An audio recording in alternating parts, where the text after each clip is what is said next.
Histoire de savoir.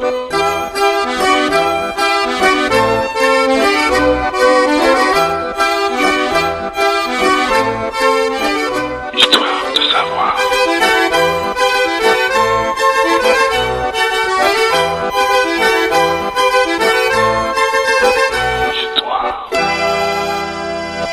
Coucou, salut, bonjour et bienvenue sur le 102.7 pour un nouveau numéro d'Histoire de savoir. Alors aujourd'hui nous accueillons un Meusien, une fois n'est pas coutume, c'est là que vous verrez mon chauvinisme un petit peu. On accueille Ludovic Lépine qui est directeur du centre socio-culturel d'Étain. Bonjour Ludo. Bonjour Christian. Et puis bienvenue sur les ondes d'RDM. Merci à vous de m'accueillir.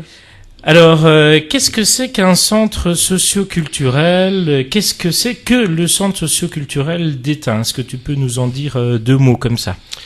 Alors, le centre socio-culturel d'Étain, en deux mots, c'est une association, déjà, qui est agréée par la CAF de Meuse. Et donc, pour nous, un centre socio-culturel, c'est un lieu où les habitants viennent, un réel lieu d'accueil, de lieu de vie, où les gens viennent pour tout et n'importe quoi par rapport à leurs besoins, par rapport à leurs envies, pour discuter ou pour faire une demande. Et puis nous, c'est comment on peut répondre justement à ces besoins, donc construire des projets avec eux ou les mettre en lien avec d'autres partenaires qui peuvent mieux répondre que nous à ces demandes. Et puis développer donc diverses activités ou projets, tant culturels ou d'activités purement de loisirs, pour répondre justement à ces envies des habitants. Ok, pour résumer, tu me disais en préparant l'émission que vous aviez deux piliers. Tu peux peut-être nous les donner ? Nous avons deux piliers en fait dans les centres sociaux qui sont justement l'accueil. Comment nous accueillons réellement les habitants en disant que c'est leur maison concrètement. Et donc comment nous arrivons à les recevoir, à les accueillir tout au long de l'année, qui se sentent chez eux, et donc du coup à l'aise pour exprimer leurs désirs, et nous comment on peut y répondre. Le deuxième pilier, c'est plus l'animation collective famille, qui était développée en partenariat entre la CAF et les centres sociaux, sur comment on peut mener des actions collectives par rapport à la famille, donc en termes de parentalité, d'éducation, d'hygiène, toutes ces notions par rapport à divers projets, diverses œuvriers. On aura l'occasion de revenir un petit peu sur ces piliers. On parle de centre socioculturel d'Étain. Ça veut dire que ça ne concerne que les gens qui habitent à Étain ou vous rayonnez un petit peu plus largement ? Eh bien, tout à fait, nous rayonnons plus globalement puisque nous intervenons sur l'ensemble de la Codécom d'Étain, même plus largement. On est aux portes de Verdun, de Fresnes-en-Wavre et de Spincourt, donc un territoire très très large. Et depuis 1 an et demi, nous intervenons sur le territoire de Bouligny, Domary-Barancourt, Hamel. Donc pour développer nos actions là-haut, pour répondre justement aux besoins de la population qui était un peu abandonnée par le monde associatif de ces dernières années. Donc ça fait, c'est vrai, un sacré secteur. Pour répondre aux besoins de la population sur ce très grand secteur, j'imagine qu'il y a du personnel salarié, qu'il y a aussi du coup pas mal d'adhérents. Est-ce que tu peux nous donner juste quelques chiffres pour voir un petit peu l'ampleur des choses ? Oui, en quelques chiffres. Donc le centre social, déjà principalement, ce sont des bénévoles qui sont là tout au long de l'année. C'est à peu près 1000 adhérents, donc c'est des adhésions familiales. Donc on n'arrive pas à chiffrer, nous, exactement combien il y a de personnes qui côtoient le centre social. Ça veut dire qu'on prend une carte par famille et après, si on est 3, 4, 5 dans la famille, on peut faire les activités avec cette carte. Tout à fait. Et donc l'ensemble de ces bénévoles et de ces adhérents en fait sont épaulés par des salariés, puisque donc vu la quantité d'activités que nous menons, c'est beaucoup plus simple pour être disponible pour les mener. Et donc nous avons 7 salariés permanents au centre social, donc ils sont quasiment tous à plein temps, et entre 30 et 50 salariés occasionnels en fonction des accueils des loisirs, de différents clubs et des actions qui se mènent. Le prix de la carte, c'est quoi ? Juste pour se donner une idée. Alors la carte, c'est 10 € annuellement.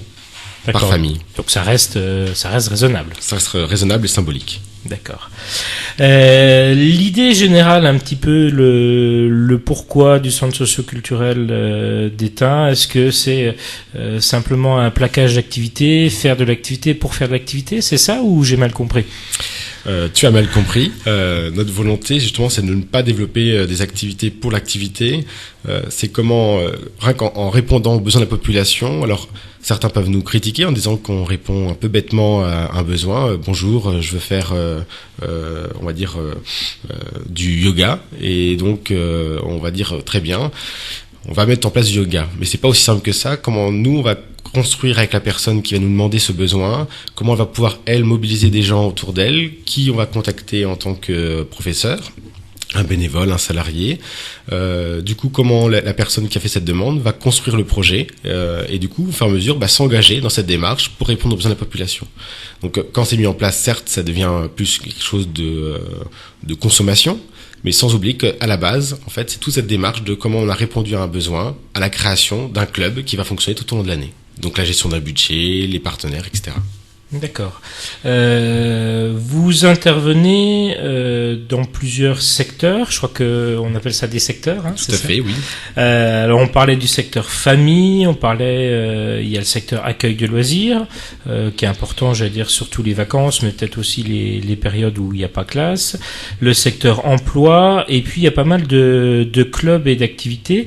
Alors je te propose, si tu veux bien, juste pour qu'on puisse un peu découvrir le centre social de l'intérieur, de voir un petit peu dans ces différents secteurs ce que le centre social peut proposer. Si on part par exemple dans le secteur famille, ça recouvre quoi ? Alors le secteur famille, c'est un gros secteur par rapport au centre, puisque ça regroupe aussi un peu toute notre action transversale de la famille. Et comme nous côtoyons en permanence la famille, donc on développe plusieurs actions.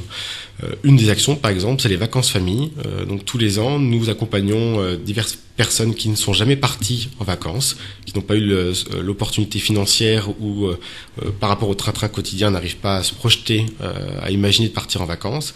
Et donc on leur propose de les accompagner collectivement, donc plusieurs familles des territoires, à partir, à préparer leurs vacances, leur budget, leur sortie, et donc à partir pendant une semaine, 2 semaines à l'autre bout de la France pour vraiment se couper du train-train quotidien et vivre un temps pleinement avec leurs enfants, leurs conjoints et des habitants du territoire.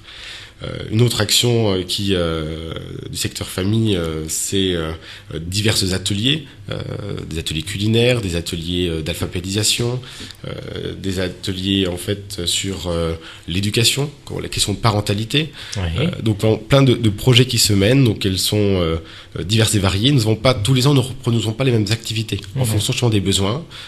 Ça se fait pas de manière automatique d'une année à l'autre parce que c'est comme ça. Tout à fait, parce que finalement, septembre-octobre, donc actuellement, par exemple, notre référent de famille, donc qui s'occupe de ce secteur, rencontre la population, leurs besoins, leurs envies, et donc on est en train de décliner nous les actions pour cette année.